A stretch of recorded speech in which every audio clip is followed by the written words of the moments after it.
Must have been about 20 years ago, 1992. Anne and I went to Nashville, Tennessee, because I was invited to be poet in residence at the university there, Vanderbilt University, Nashville, Tennessee. Well, we enjoyed ourselves. I mean, Nashville has its interest, at least to people who love country and western, which I don't. Every other taxi driver seemed to be a failed country and western musician. Anyway, the thing about Nashville is it's very much part of the South. And during the Second World War, after living in Sheffield, I was evacuated in June 1940 to my aunt and uncle just outside Washington, D.C. And I was there the whole of the war, 4 years, with my aunt and uncle, but leaving my mother and father.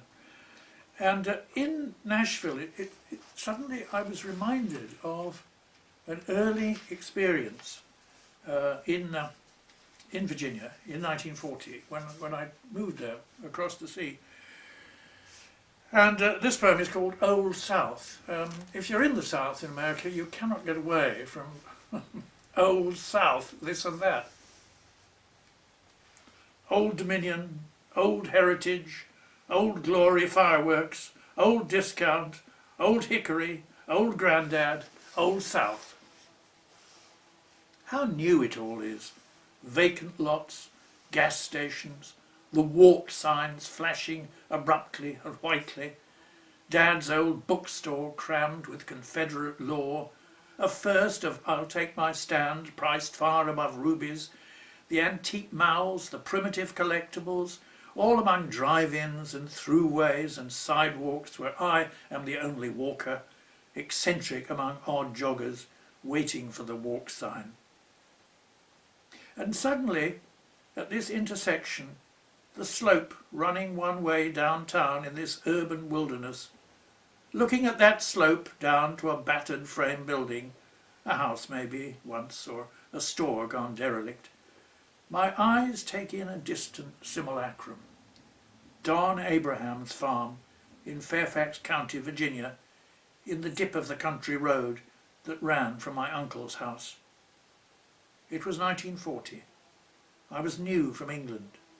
Don and I played in his yard, and he took me to shake the hand of Pa Abrahams, 90, old Grandad, skinny in his rocking chair, and then to see, out back on a peg, a small, shabby, grey, peaked cap, the little Confederate drummer boys back in '64.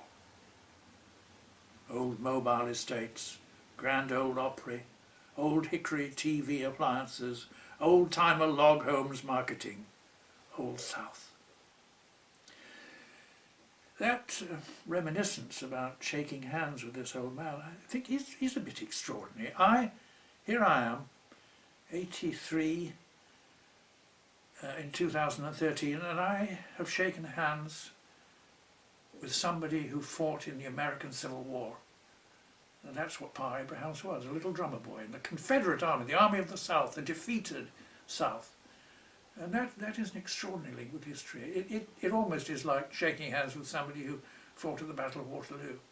Not quite as extreme as that, but it is a link with history. What's really interesting about poetry seems to, in your poem, is it seems to be a perfect sort of medium for exploring some of these ideas, doesn't it? I think it, above all, you could write an essay on it, couldn't you? You could write an essay on it, you could write a chapter reminiscence. I never have written my memoirs in prose, but in a sense my memoirs crop up all the time in my poems. The poetry is a way of dealing with them.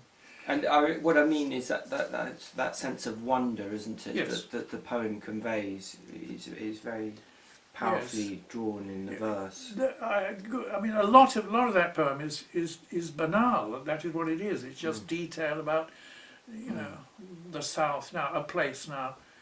But suddenly this reminiscence, which is very sharp and poignant, and suddenly brings it back. Every time I think about it, I think, how extraordinary that I have shaken hands with a veteran of the American Civil War. Yeah, and your poetry is a sort of way of passing that on Yes, as well. yes. It? Yeah. Passing it on is a very good phrase. This is what my poetry is trying to do, I think. I don't sit down consciously and say, I want to pass this on, but I think it is what it's doing. I want to pass on pieces of experience, pieces of thought, pieces of emotion, and make them last through other people reading them and saying, oh, yeah.